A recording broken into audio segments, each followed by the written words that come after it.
Hey guys, how you doing? Today I want to talk about something that I was thinking about and just wanted to see, which was, is it going to make sense for you if your only sources of income are the Canadian pension plans, which are CPP, OAS, and GIS?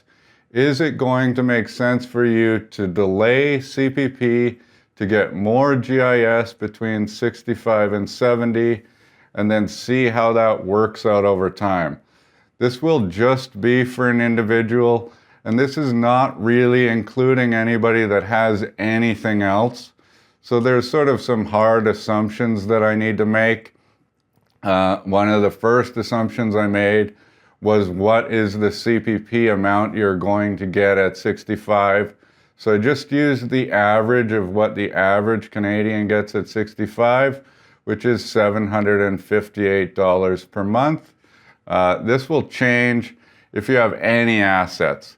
But something that I found once I was doing this was, if you even have a little bit of assets, it is going to work better to do it one way over the other. So, next I'll probably do one where I'm incorporating a couple, because the GIS numbers are going to be different. But for this one, it's just an individual with nothing. We're going to talk about how much you should potentially save, which would help you actually do a little bit of planning in this case. So we're going to pull up some charts. I'm going to have to read some numbers off my computer screen, so please forgive me. So we're looking at this. We're going to look at somebody that's getting full OAS at 65 years old, and like I said, could get average CPP of $758 a month. But in this case, what they're going to do is they're going to delay their CPP until 70, enhance their GIS between 65 and 70, then get a 42% boost on their CPP at 70 years old, which will then reduce the amount of GIS they're going to get. And I'm going to compare that to somebody that just takes OAS, CPP, and GIS at 65 and how much they're going to get. Got to make some assumptions for the tax as well, so I'll talk about that. But the first example, we've got somebody at 65. They're going to get $8,560 worth of OAS.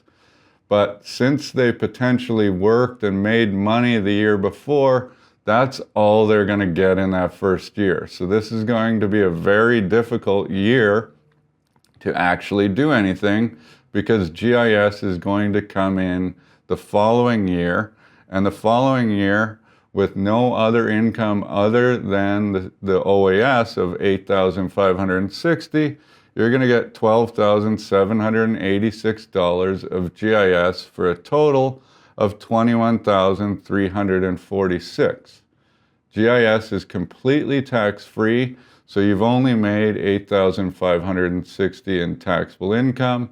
In any province, you're not going to owe any income tax on that. And that is going to follow through until you're 70 years old, when you start taking the enhanced CPP. So you've got a 42% boost on the $758 a month.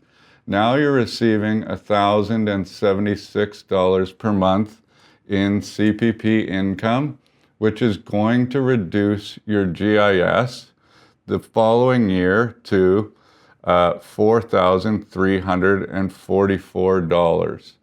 But there is one good year. In your 70th year, you're going to get OAS, CPP, and full GIS, because you didn't actually have that CPP income the year before, which is going to bump up your income in your 70th year to $33,188. So you do have that 1 year where you're just super rich. Now, assuming after that point, so, from 70 on, and these calculations aren't taking inflation to account, because all three of these benefits are just going to go up with CPI in the same range. So let's just look at it in today's dollars and not really worry about that, because they're all going to go up it should remain relative to the way it is today. So I'm not really worried about that. But then after 70, you have an income of $24,746 after tax, because you should be paying probably about 5% tax on the taxable income you have, which is OAS and CPP. Now that $4,334 or $344 of GIS is tax-free, but CPP and OAS are taxable. You're probably going to pay about 5%, except in Nova Scotia, where they don't like poor people, so they charge you closer to 10%. I'm not including tax credits and other things for retirees in these calculations. After 75, your OAS is actually going to go up 10%, if that's still in play by the time you reach 75. Now, the problem with this scenario is that you have basically no money in your first year of retirement at 65, because you only have that OAS. You have lower income between 66 and 70, and then you're going to get higher income for the rest of your life if you do this. So when I show you compared to the other strategy, which is just very simple, everything is identical for the rest of your life, it's going to pay slightly less. But if you have potentially about $20,000 to kind of make your way through those first 5 years of retirement, it will be better for you to delay CPP in this case. So if we just look at the other example of being like, okay, we're taking OAS and CPP at 65. When you're 66, GIS is going to come in, and your taxable income is going to be lower, and your overall income is just going to be flat for the rest of your life. How does that look? So at 65, you've got that same $8,560 of OAS income. CPP is $9,096. Remember, this is average. This doesn't mean this is what you're going to get. You will not get GIS in that 65th year. But when you turn 66, then you're going to get $6,468 of tax-free income from GIS, making a total income from 66 on of $24,124, assuming a 2% tax rate now, because your taxable income is about $17,656. That's OAS plus CPP. Then we can assume about a 2% tax rate, except for in Nova Scotia, which is higher, more like 5. You only owe about $353 in tax compared to over $1,000 in the other scenario.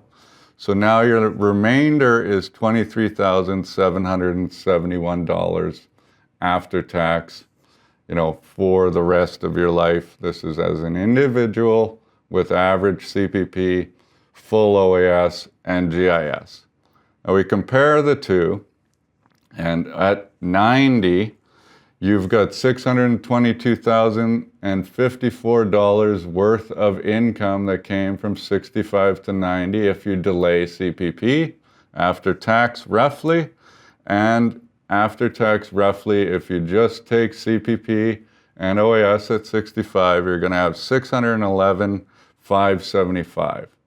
So what this sort of draws the conclusion to me is, if you have nothing, absolutely nothing, then you can't make that really work very well from 65 to 70, so you should probably take all three as soon as you can.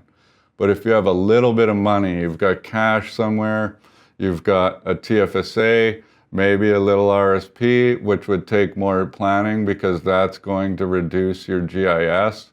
But maybe you can delay CPP for a year or so or whatever and take out that money you need out of the RSP. So that's where the little bits of planning would come into. I think, if you can find a way to get over $20,000 in a bank account by the time you retire, then it would probably make sense to be delaying all of these and that should enhance your income slightly for the remainder of your life by sort of maximizing the benefits the best way you can. Like I said, this is a very generic average example of somebody that has absolutely nothing walking in and exactly the average amount of CPP, which probably isn't the case. So this might be something where you come to us and say, we still offer, $500 plans for people in these scenarios, and being like, we can help you figure this out. So you come to us, we'll run a few different scenarios and say, this is the best way to use what you have and the benefits you're actually going to get to make sure that you maximize it over time. You're certainly not going to be in great financial shape, but sometimes we got to do what we got to do with what we have, and that can make a pretty significant difference. It's an extra $1,000 a month or a year for the remainder of your life if you can just make a couple tweaks here and there and make it work. So we'd be happy to help with stuff like that for sure. If you learned anything from this, please like and subscribe. We love to hear from you.